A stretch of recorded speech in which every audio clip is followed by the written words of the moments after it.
मावशी तुम्हाला यायचंय हा माझ्या घरी चहाला? अरे मावशी या हा नक्की. काय ग, तुला किती वेळा सांगितलंय इथे कुणाला मावशी नाही बोलायचं असं. काय झालं? कुणाला मावशी म्हटलं की त्यांना राग येतो इथे. अरे त्यात काय बिघडलं? माझ्या सगळ्या मैत्रिणींच्या आयांना मी मावशी म्हणते. ते आपल्याकडे चालतं, इथे चालत नाही ते.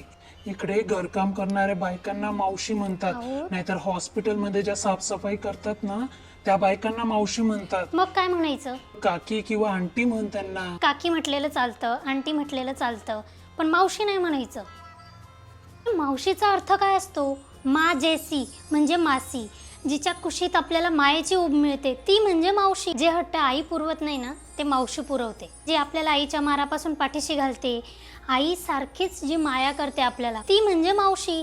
मग त्यामध्ये असं कमीपणा वगैरे वाटण्याचं काय कारण आहे? काकी आणि आंटीपेक्षा मावशी हे नातं कितीतरी जास्त जवळचं आहे. मावशी हा शब्द कितीतरी जास्त आत्मीयतेचा आहे. त्या मावशींमध्ये मला आपलेपणा वाटतो, म्हणून मी त्यांना मावशी म्हणते. ज्याप्रमाणे बाईसारख्या सन्मानार्थी शब्दाला सुद्धा तुच्छ लेखण्यासाठी वापरलं जात आहे ना, तसंच मावशीसारख्या या मायेच्या शब्दाला सुद्धा आता हीन दर्जा प्राप्त झाला आहे. खरंच माय मरो पण मावशी जगो ही म्हण आपल्या पूर्वजांनी काढली आहे खरी, पण आजच्या या मॉडर्न जमान्यामध्ये तो मावशी शब्द तरी जिवंत राहील का, अशी शंका वाटते.